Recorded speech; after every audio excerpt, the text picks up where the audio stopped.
Salut les gens! Alors aujourd'hui je reviens pour vous faire une nouvelle vidéo de théorie sur Fairy Tail. Vous en doutez, cette théorie vous l'avez vue dans la description, dans le titre tout simplement. C'est un peu osé comme théorie. À la base je ne l'ai pas faite moi-même, mais je pense qu'il y a quelques éléments qui peuvent aller dans ce sens-là. Alors je vous invite déjà à aller voir la chaîne de Ymir Dante, ou Dante, excuse-moi si tu regardes cette vidéo, je ne sais pas exactement comment est-ce que ça se prononce. Mais voilà, je vais afficher son commentaire, donc je pense ici, pour que vous puissiez voir tout simplement comment est-ce que cette théorie a germé. Et c'est vrai qu'elle est plus ou moins intéressante, enfin ça dépend de ce que vous appelez intéressant. Je vais quand même vous l'exposer ici. Donc cette théorie, elle voudrait supposer en fait que Acnologia, Natsu et Zélef seraient frères. Alors, bien évidemment, dit comme ça passe un peu comme ouais, c'est gros quand même, hein. Déjà, Natsu, qui est le frère de Zélef, au début, ça a été un choc, mais un bon choc. Mais nous dire qu'Acnologia, c'est encore un frère, bah, ce serait trop lourd. Ce serait trop lourd, peut-être. Mais Mashima, il est quand même un petit peu adepte de ces petits trucs qui nous sortent de nulle part. Je crois qu'on appelle ça un cliffhanger. Je veux pas dire de conneries. C'est vrai qu'il y a des termes techniques avec lesquels je suis pas très à l'aise, donc je vais pas trop m'avancer là-dessus. Enfin bon. Tout ça pour dire que cette théorie n'est pas impossible. On va pas se baser seulement sur la ressemblance physique qui existe entre Natsu et Acnologia, sachant que Natsu et Zélef sont frères, ça c'est confirmé, mais tous les deux ne se ressemblent pas du tout physiquement. A l'inverse, je pense que vous avez tout à fait remarqué le fait qu'Acnologia ressemble à Natsu. Il suffit de mettre les deux images côte à côte et de se remémorer ce à quoi ressemblait Natsu quand il était revenu de son petit périple d'une année, donc quand on le voyait dans l'arène revenant auprès de Lucie, il avait les cheveux plus longs, cette coupe un peu ébouriffée, il portait une cape. Bon, personnellement, je trouve que là, la ressemblance avec Acnologia est plutôt frappante, même au niveau des yeux. Bon, après, c'est le dessin de Mashima. On peut dire que certains personnages se ressemblent. C'est pas forcément un élément qui vient apporter une preuve de plus à cette théorie. Ce qui est important ici, c'est quand même de noter qu'on voit sur l'image du flashback nous rappelant la famille de Natsu et Zélef, qu'on voit une chaise vide. Et c'est ce que m'a fait remarquer Ymir. Alors je vais beaucoup parler de ça en fait, donc je vous invite vraiment à aller regarder sa chaîne. Il a fait des vidéos qui étaient pas mal. Bon, il a surtout fait une vidéo de théorie sur Anxeram, qui est vraiment pas mal. Je l'ai regardée et je trouve qu'elle est sympa, parce elle est différente de la mienne, sur Anxeram et celle qu'avait fait également Nina17 ou je sais plus exactement quel est le nom de cette youtubeuse. Enfin, c'est plus une blogueuse qu'une youtubeuse. Enfin bref, il y avait, moi c'était plus orienté Osiris. Lui c'était au niveau du roi des esprits. Mais cette vidéo était sympa, donc je vous invite à aller la voir. Je lui fais de la pub, il est même pas au courant. Enfin bon, j'espère que ça lui fera plaisir. Pour en revenir à la théorie, voilà, sur l'image, qui normalement s'affiche ici, on peut voir clairement qu'il y a une chaise manquante. Ça, c'est lui, c'est Ymer qui m'a fait remarquer ça. Et c'est peut-être anodin, mais pourquoi mettre une chaise en plus, sachant qu'ils sont déjà quatre? En général, une table carrée, et il y a quatre chaises. Enfin, je veux dire, là, je re-regarde l'image au moment où je vous parle, et on voit très clairement le père de Natsu, Ezelef, la mère de Natsu. Bon, la table n'est pas totalement carrée, en fait, elle est ronde. Mais pourquoi rajouter une chaise en plus? Bon, si on regarde l'image attentivement, on voit qu'il y a tout juste le nombre de plats. Enfin, on voit pas exactement.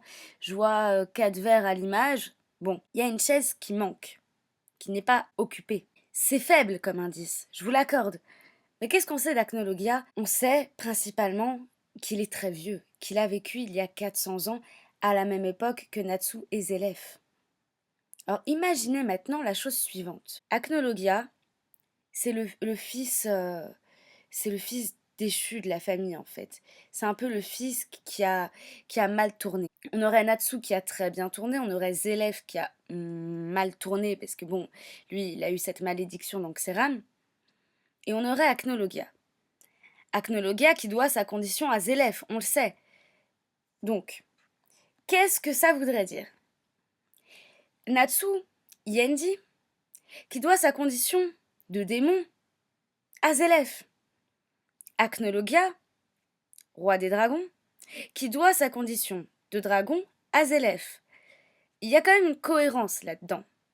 En plus, je trouverais ça sympa de faire mourir le mec qui est à l'origine de ces deux malédictions, entre guillemets, enfin de ces deux enchantements, sortilèges, appelez ça comme vous voulez, et qui serait mort, et justement après sa mort, il y aurait des révélations sur d'autres choses qu'il aurait fait. On sait déjà qu'Acnologia est dragon par la faute de Zélef.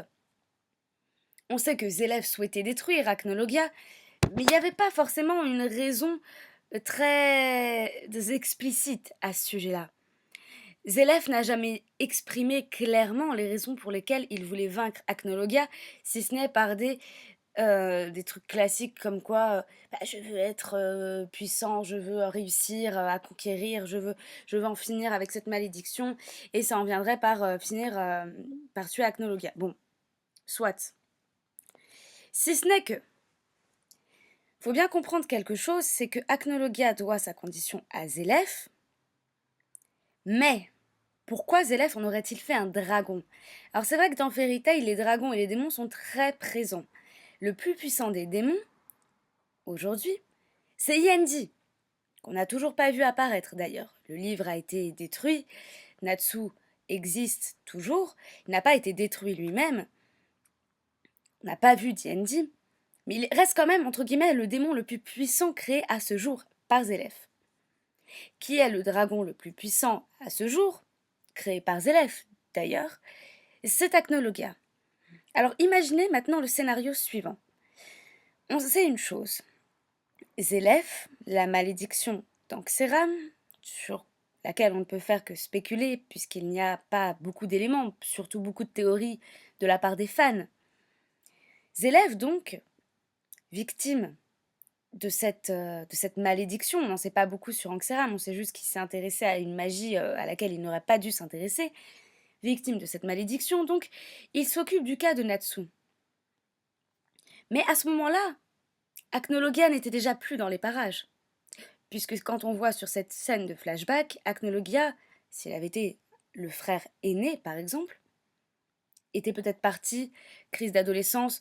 Bon, Acnologia était un homme qui clairement voulait exterminer des dragons. C'était un chasseur de dragons, il a acquéri cette magie, il est devenu sanguinaire, puissant. Remettons les choses dans leur contexte, à une époque où on veut exterminer les dragons. Imaginez un ado rebelle qui se dit « Ouais, moi je veux tuer des gens, je veux tuer des dragons, ouais, je vais y aller ». Il fuit le domicile familial. Zélef, assez jeune mais quand même assez vieux pour se remémorer Acnologia, Natsu beaucoup trop jeune pour s'en rappeler. Acnologia quitte donc le domicile familial. Natsu n'a d'ailleurs plus aucun souvenir de cette époque, dans tous les cas. Acnologia donc poursuit son dessein, tue des dragons, baigne dans leur sang. Zélef, ayant grandi, le retrouve et décide finalement de le transformer en dragon.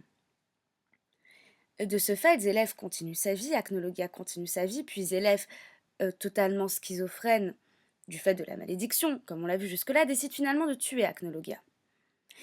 De la même manière qu'il voulait en finir avec Yendi, de la même manière qu'il voulait en finir avec lui-même, il voulait annihiler toute sa création.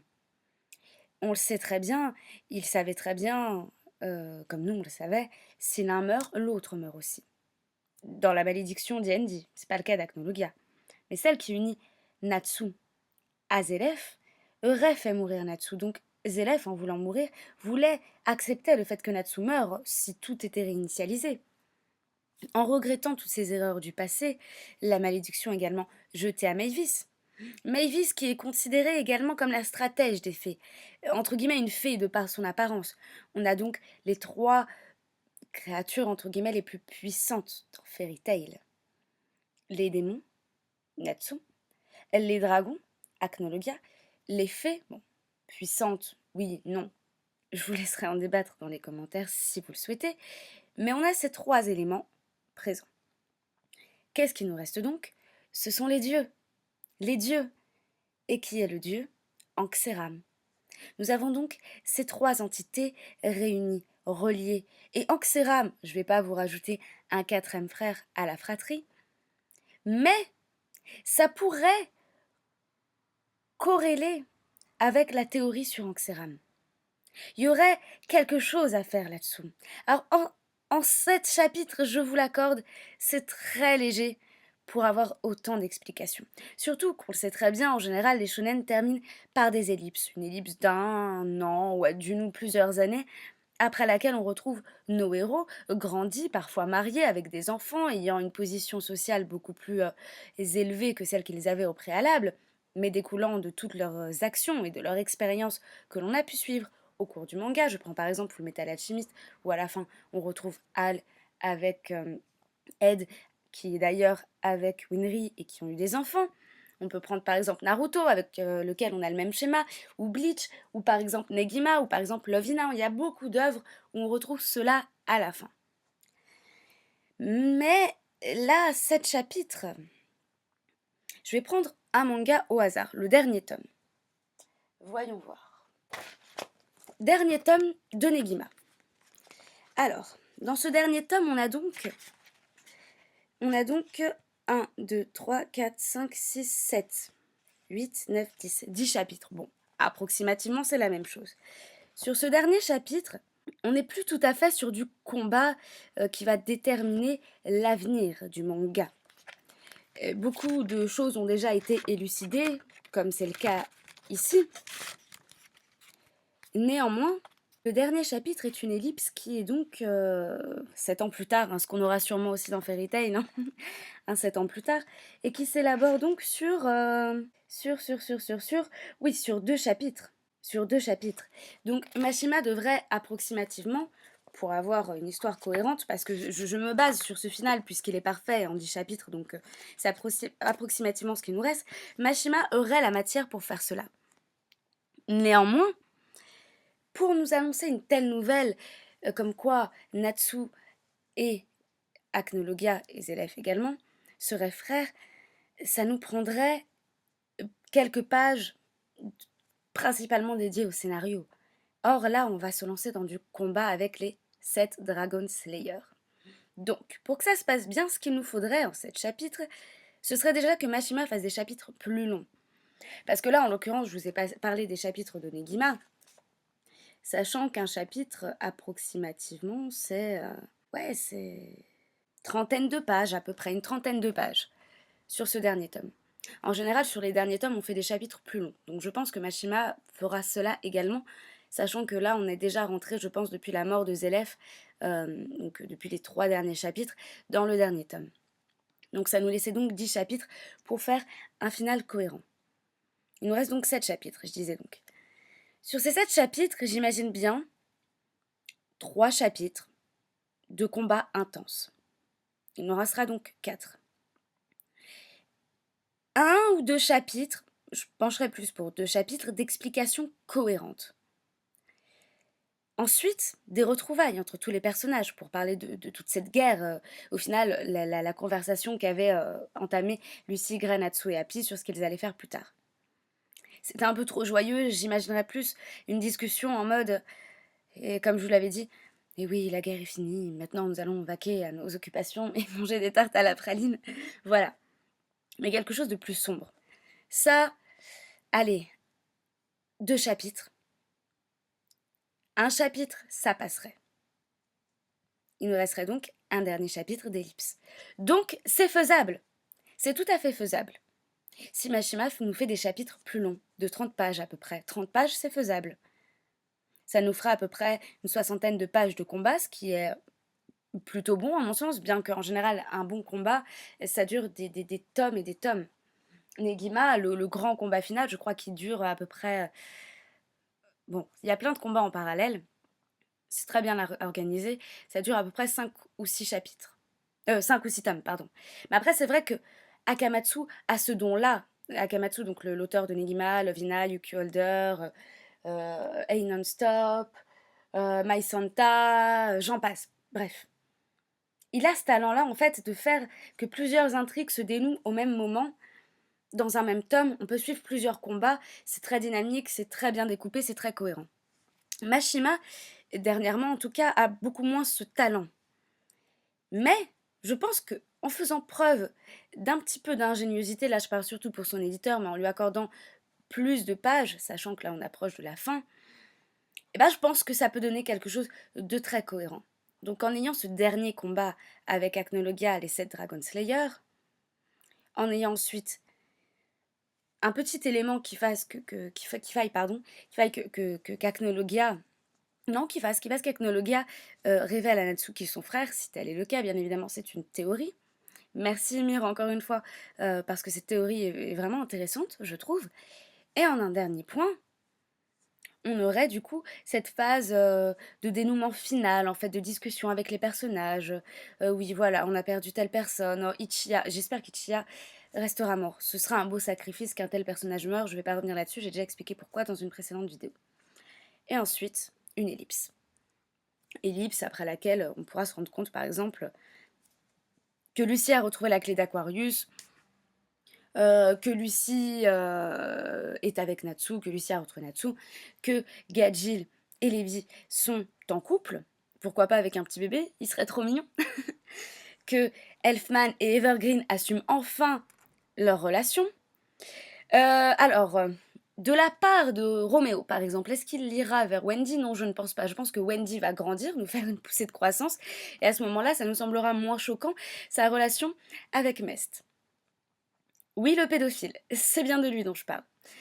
Parce que autant de petits pics pour qu'il n'y ait rien derrière, ça m'étonnerait de la part de Mashima. Et je vois bien se souvenir plus tard de la mort d'Ichiya. Peut-être que... on sait que Mashima adore ce personnage. On le sait vraiment. Et du coup, le faire mourir, pourquoi ne pas en faire un personnage plus important dans la mort que dans la vie?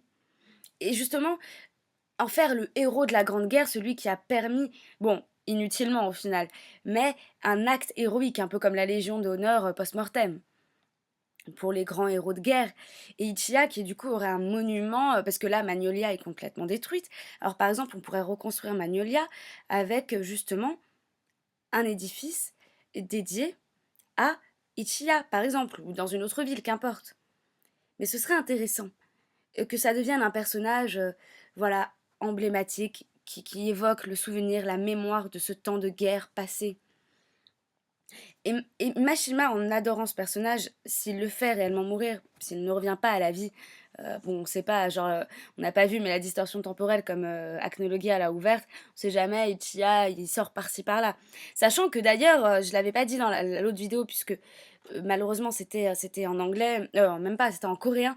Donc quand j'ai eu la traduction française, là le combat va se passer dans la distorsion temporelle, donc bon, peut-être qu'on y verra Ichiya et Anna, j'en sais rien, bon, j'aimerais pas, mais bref. En tout cas, ce qui serait sympa, vraiment, ce serait qu'Ichiya devienne vraiment post-mortem un personnage emblématique de l'histoire. Là, je me suis un petit peu égarée de la théorie principale sur Acnologia, frère de Natsu et Zélef.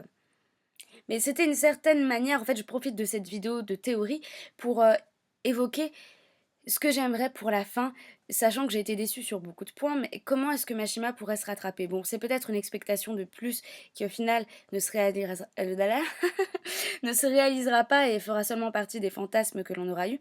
Mais pour ça, je compte sur les fans pour nous faire tout simplement des fan art en fait, pour nous faire des petites histoires sympathiques de ce qui aurait pu arriver pour la fin de Fairy Tail. Par exemple, je vois certaines fanfiction très bien faite sur Gajil et Levi, hein, mais là je parle même au format manga en fait, bande dessinée couleur, superbe, magnifique. Alors si ces mêmes personnes peuvent nous faire un final super sur Fairy Tail, si jamais on est déçu de ça, bah, ce serait super, je pourrais le faire moi-même d'ailleurs, ça pourrait être intéressant. Parce que je dessine moi-même pour ceux qui ne le savent pas, et mon style de dessin, j'adore celui de Mashima. Il est inspiré à la fois d'Akamatsu et de Mashima également, mais je dois reconnaître qu'il y a quand même quelques petits airs avec Ai Azawa. Enfin, c'est un petit méli-mélo. Faudrait que je vous montre mes dessins d'ailleurs un jour. Bon, là, je m'égare encore plus. En tout cas, voilà, j'espère que cette théorie, vous la trouvez intéressante. Un petit peu tirée par les cheveux, je dois le reconnaître, mais ça peut quand même laisser place à la réflexion, et ça, c'est l'essentiel quand on approche de la fin d'un manga, ou de toute manière, c'est l'essentiel quand on est fan de manga, de faire des spéculations sur ce qui pourrait advenir. Voilà. Donc moi je vous retrouve probablement ce week-end pour vous faire ma prochaine vidéo sur le chapitre 540 de Fairy Tail qui s'intitulera donc Harmonie. Voilà, Harmonie, pourquoi? J'ai pas trop d'idées là-dessus. Euh, Ça semblerait être le nom d'une magie. Moi, c'est ce que j'en pense, Harmonie. Pourquoi? Peut-être que les 7 Dragon Slayers vont unir chacun leur puissance, comme les 7 couleurs de l'arc-en-ciel, voyez un petit peu le délire. Et du coup, ça ferait une sorte d'harmonie, en fait, voilà. Une harmonie de 7 nuances de Dragon Slayer. Voilà, et la magie s'intitulera Harmonie lorsqu'ils unissent chacun leur force. Voilà. En tout cas, j'espère que vous passez une bonne semaine. Pour ceux qui sont en examen, qui passent le bac, le brevet, leurs examens à la fac, un concours d'entrée dans des grandes écoles, tout ça, je vous souhaite beaucoup de courage. Détendez-vous en regardant mes vidéos, vous verrez, je suis très gentille, très rigolote et je saurai vous détendre, surtout que je comprends votre galère, étant passée moi-même par toutes ces étapes et ayant presque fini mes études. Je vous fais des gros bisous, salut!